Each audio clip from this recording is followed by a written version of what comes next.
Ya, terima kasih. Dan demikian juga rekan-rekan yang ada di sekitar kakek di wilayah Malang ini. Ada kampung warna-warni, juga merubah nilai sosial ya.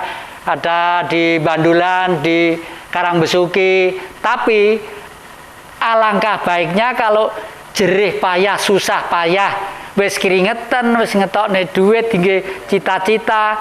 Kalau bisa kembali memulai dari yang terindah dan terbagus, karena di sini perlu ya suatu saat siapa yang tidak kenal dengan Mojopahit, dunia kelasnya ya di mana-mana, sampai Ratu Elizabeth di Inggris itu ngaku sendiri bahwa Inggris menguasai dunia sebenarnya mengeterapkan teori Mojopahit loh. Sampai di itu mengakui sendiri, Wilhelmina juga mengakui itu. Nah, oleh karena itu semua akan selesai dan harus lihat dengan kacamata politik.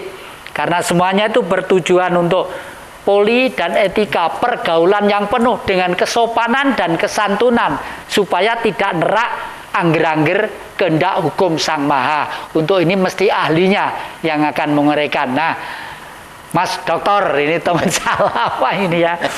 Nun sewu. Ini kalau penjenengan rasakan negeri kita ini yang sudah sedemikian panjang berjalan dan sedemikian menggegap gempitanya untuk terus bersemangat NKRI ini, sebenarnya ada sisi-sisi yang belum tersentuh atau akan tersentuh. Apa yang harus tersentuh? Monggo, dan cerita nih. Ya, terima kasih. Kalau kita bicara soal Mojopahit, tentu kita bisa bicara besar, menarasikan sebuah negara itu negara yang berbentuk maritim sebenarnya. Berarti bangsa Majapahit itu bangsa maritim, karena punya satu kapal yang jumlahnya itu lebih dari 1000, dan itu kapalnya besar-besar semuanya, dan itu mengangkut rempah dari Ternate Tidore dibawa sampai ke Turki. Maka ada istilah yang sedang booming secara internasional itu the Spice Road, itu sebenarnya mengawali Indonesia itu. Dan yang mengawali adalah kerajaan Majapahit. Dan yang punya kapal itu namanya Nyai Kanggotan. Dan yang membangun kapal besar-besar yang namanya Jung Jawa itu adalah Kiai Jalamangkara. Jadi bangsa Majapahit dulu punya satu teknologi yang sangat luar biasa tentang persoalan kemaritiman ini ya. Jadi punya satu teknologi pembuatan kapal, punya galangan kapal terbesar, punya sistem navigasi, punya jalur laut sendiri sampai ke Turki, dan punya kapal-kapal kecil namanya cadik. Kalau istilah sekarang itu pre-guard gitu ya, pre-guard gitu ya. Dan itu setiap kali perjalanan itu diperkirakan membawa sekitar 1.800 ton mata dagangan ke Turki. Kita bisa bayangkan 180.000 ton itu nilainya berapa itu sekarang. Lah kalau kita sudah melihat demikian, berarti kita punya satu sistem tata niaga yang sangat luar biasa, sistem ekonomi yang sangat luar biasa, sistem pertahanan keamanan yang sangat luar biasa. Bacaan-bacaan ini perlu kita narasikan dan perlu diketahui oleh para anak bangsa ini bahwa Majapahit adalah negara yang besar, memang benar itu ya. Sehingga ketika kita melakukan perjalanan kembali dari Turki ke Nusantara kembali, itu dinunuti oleh orang dari India, orang dari Turki, orang mana-mana yang dia ingin mencari makan di sini dan juga membawa sutra-sutra.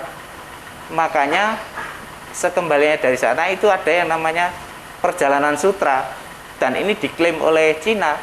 Perjalanan sutra adalah milik Cina gitu. Tapi kita kok diam saja selama ini, Mas Jati, gimana?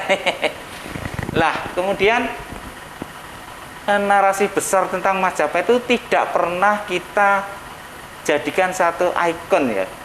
Kita jadikan satu anchor untuk bisa menjawab pertanyaan anak bangsa ke depan supaya kita mampu untuk bangkit dari keterpurukan ini. Kalau kita lihat selama ini ya, bahwa Nusantara itu terjadi satu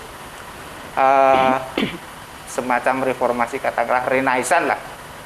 Itu mulai zaman Singosari, ekspedisi Pamalayu I. Itu kita sudah sampai ke Semenanjung Cina. Kemudian Renaissance kedua dilakukan oleh Gajah Mada dengan Sumpah Palapanya. Renaissance ketiga dilakukan oleh Soekarno, walaupun ini belum secara tuntas menjawab tantangan ke depan tentang Indonesia ke depan. Barangkali ini lebih kita tekankan pada persoalan bagaimana Nusantara sekarang mampu berdiri sebagai Nusantara benar, bahwa seluruh apa yang ada di kita itu bisa kita perlakukan sebagai barang milik kita untuk bisa kita dagangkan keluar, bukan milik orang lain. Ini yang seperti dilakukan oleh Pak Mulyono yang dari Majapahit ini. Bagaimana coklat itu diperdagangkan dengan caranya sendiri, tidak ikut arus perdagangan internasional coklat.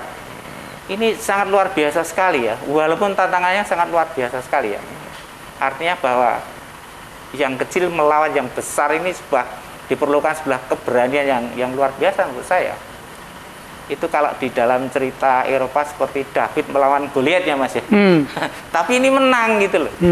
Nah sekarang kita butuhkan orang-orang yang mampu menjawab tantangan ke depan seperti itu. Seperti kemarin Jokowi menjawab tantangan itu dengan tol laut katakanlah. Jawaban apa sebenarnya tol laut itu? Apakah narasi besar tentang tol laut itu seperti yang dinarasikan Mojopahit? Ini kan perlu kita sambungkan ya. Karena dasar-dasar pemikiran tentang kemaritiman dari dulu sampai sekarang hanya berubah sedikit saya pikir. Sing berubah ming teknologi netok. Tapi corone mlaku, laute podo, terus kemudian tujuannya sama, pelabuhannya sama. Kenapa ini tidak berangkat dari sebuah sejarah yang sudah ada?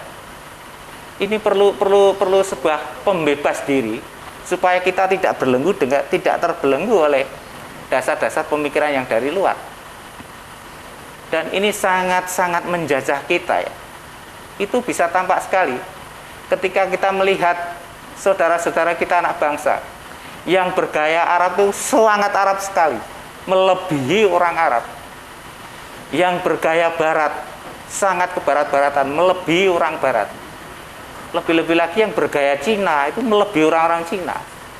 Sehingga dia tidak bisa untuk merefresh kembali sejarah leluhurnya, bahwa sejarah leluhurnya adalah sejarah yang luar biasa.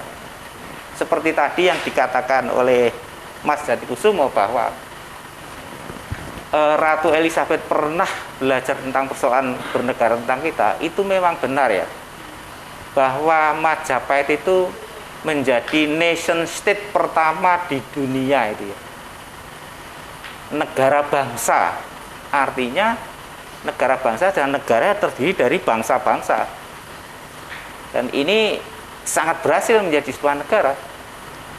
Dan tidak bisa dinisbikan begitu saja. Sehingga ada perjanjian Tordesillas yang perjanjian laut itu yang ada di Gibraltar ya. Itu mengatakan laut sebelah timur adalah milik bangsa-bangsa timur. Yang bangsa-bangsa timur itu adalah daerah-daerah panas, bangsa-bangsa panas. Dan yang sebelah Gibraltar ke barat itu adalah milik orang Eropa. Ini kan sebuah pembicaraan yang menyangkut masalah wilayah resourcing base mengenai kemaritiman ini. Bahwa wilayah laut kita sudah sangat begitu luas dan itu bisa terkelola. Kalau kita bandingkan dengan sekarang, kita sudah punya PT PAL, punya macam-macam, tapi kita tidak punya laut. Laut itu nyewo. Artinya dengan punya teritorial laut itu kita masih sangat lemah ya. Tidak bisa menguasai seperti armada ke-7 katakanlah. Lautnya sak dunia milik DKB. Lah kita nggak punya, padahal dulu kita punya. Perjanjian Tordesillas sampai Gibraltar, dari sini ya Gibraltar berapa luasnya itu? Ini perlu pemikiran bersama untuk kembali kepada persoalan-persoalan itu.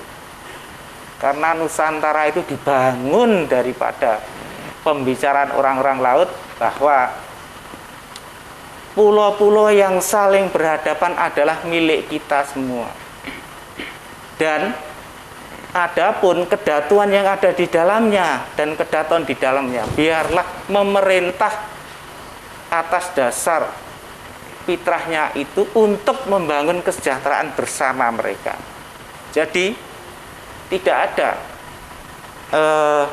orang-orang laut itu menguasai laut untuk dirinya sendiri, nggak ada. Tapi secara bersama-sama mendirikan sebuah bangsa bersama untuk menjadi bangsa yang hebat bersama-sama. Ini pemikiran yang sangat luar biasa, saya rasa. Lah kalau kita relevansikan pada hari ini, apa yang sudah kita perbuat untuk sebuah bangsa ini berdasar pada matra kemajapaitan itu, saya rasa kita masih punya kelemahan-kelemahan yang sangat luar biasa yang perlu didandani lagi, perlu direvisi kembali mengenai hal-hal yang berkait dengan persoalan ketahanan keamanan, ekonomi, sosial, politik, sekolah, macam-macam lah pokoknya. Ya. Ya, para penonton Dhamma TV yang kami muliakan, bagus dan indah. Jangan kemana-mana, masih di depan Jejak Ki Jati.